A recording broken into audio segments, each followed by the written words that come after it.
All right, Second Corinthians chapter 9.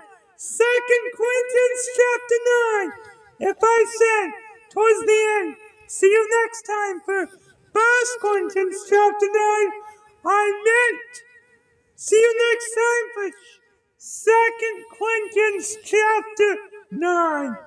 Second Corinthians chapter 9 is where we will be at today. Beginning there in verse 1. But before I do, this thought is really a continuation of the thought that ended chapter 8. So I think it would be good to read chapter 1, 2, 3, 4, 5, 6, 7, and 8 together before moving on to chapter 9. I'm not going to do that for the sake of time. With that stated, let's begin. Second Corinthians chapter 9, verse 1. For as touching the ministering to the saints, it is superfluous of me to write to you.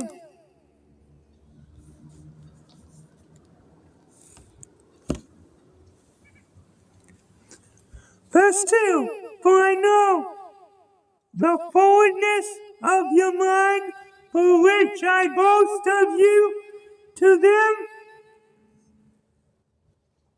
of Macedonia.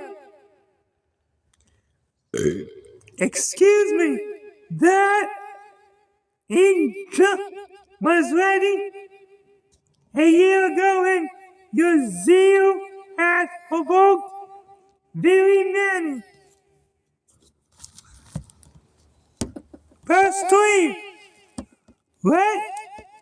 yet have I sent the brethren, lest your boasting of you should be in vain in this behalf, that as I said, ye may be ready, for lest half of the Macedonia come to me and find you unprepared, that we say not, ye should be ashamed in this shame confident boasting. 5.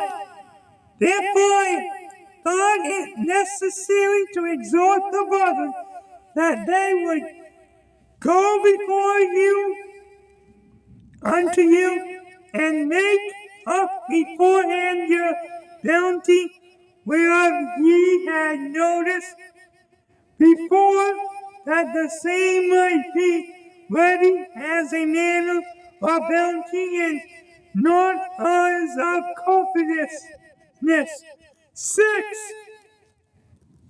But this I say, he which sowed sparingly shall reap also sparingly, and he which showeth bountiful shall reap also bountiful. 7. Every man according as he purposeth in his heart, so let him give, not grudgingly or of necessity, for God loveth a cheerful giver. The 10% thing was for the Old Testament. And by the way, in the Old Testament, if you gave 10%, it wasn't always money. In fact, if you gave money, the priest would have said, where's the extra? If you gave money, you were to give extra.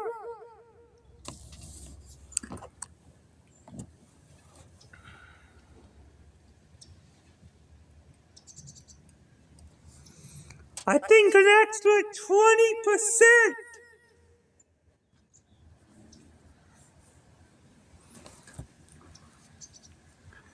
Verse 8.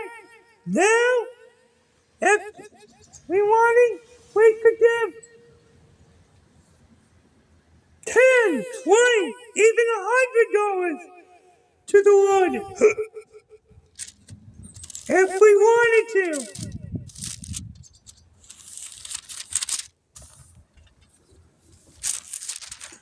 Why? Because it's not 10%.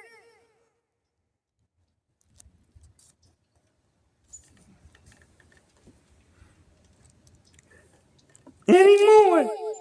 Verse 8, and God is able to make all grace abound toward you, that ye, always having all sufficiently, and all things may abound to every good work. Verse 9,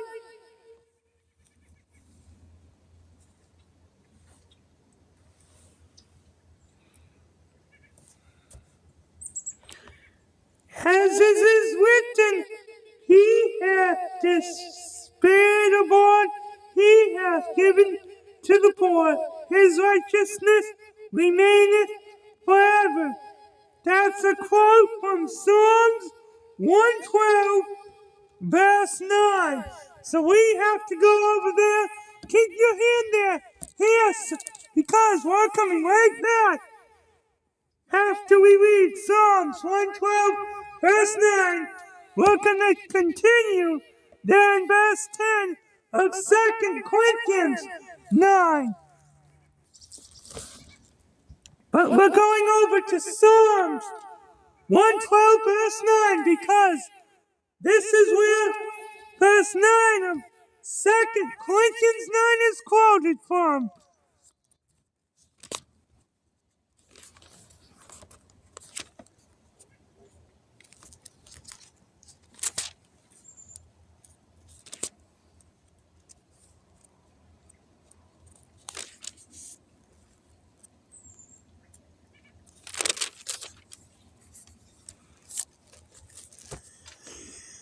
He hath despaired, he hath given to the poor, his righteousness endureth forever.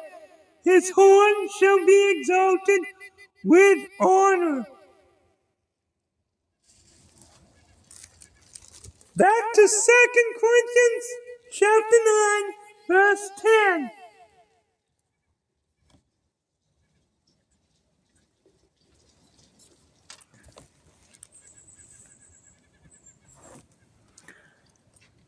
Now he that ministereth seed to the sower, thou both ministereth bread for your food, and multiply your seed sown, and increase the fruits of your righteousness. Verse 11. Being enriched in everything to all bountifulness, which causeth through us thanksgiving to God. Verse 12.